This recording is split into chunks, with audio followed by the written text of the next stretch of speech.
I think Tommy is wrong about Israel, just like you were, because you were supporting the genocide in Gaza, and I stood up against you for that. I think Tommy's wrong on a whole bunch of issues. Genocide However, in Gaza. he has a voice. Yes, you were. He has a voice, and I'm prepared to sit here and debate with him, and I'm prepared to correct him on the things he's wrong about. And for you to sit and then you support a genocide, and you're going to say I'm a bad person for saying that little girls shouldn't get stabbed by people who don't belong in the UK in the first place. I don't care if you're a Muslim, I don't care if you're a Christian, black or white. Okay. Nobody should be turning up into the country without a passport. I'm going to Absolutely nobody.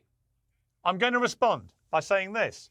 I believe that successive Labour and Conservative governments have completely lost control of immigration to our country, both legal and illegal. They all promised tens of thousands net migration. It's never happened. We now had nearly 1 million people come in last year, net 700, 800,000, whatever it is, most of them legally, completely outrageously large number, which is unsustainable for a country as small as the United Kingdom. We've also got a big issue with, although a much smaller issue, I would argue, with the illegal people coming in on these boats and some of them dying in the process, which is an appalling human tragedy perpetrated by evil traffickers. And this has to be dealt with. So on that, I completely agree. My issue with what's happened in the last week is that we have got Elon Musk talking about there now is going to be an inevitable civil war in the United Kingdom.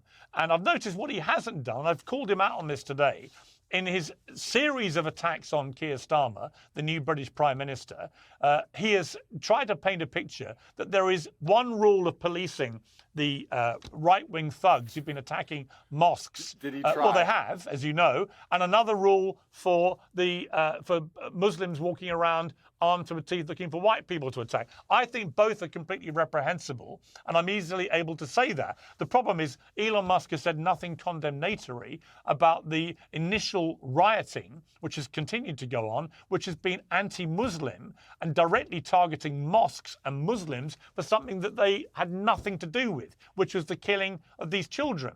And I have a massive problem with that. Yeah. And you have boxed yourself, if you don't mind me saying. So do I, sir. Well, hang on. So do I, hang sir. on. Hang on. You have boxed yourself into a position now where your own Muslim community in the UK are enraged with you because they believe you are siding with Tommy Robinson, who is leading a far-right series of attacks on Muslims and mosques and is being blatantly Islamophobic in the process. And you know that. And so what do you say to the Muslim community who believe that's what you're doing? Well, if there's a small contingent of the Muslim community which believe that, I've yet to see so much vitriol like you're pretending exists. But I want to make it very clear. I want to make it very clear, Piers. I want to make it very clear here. I will answer the question.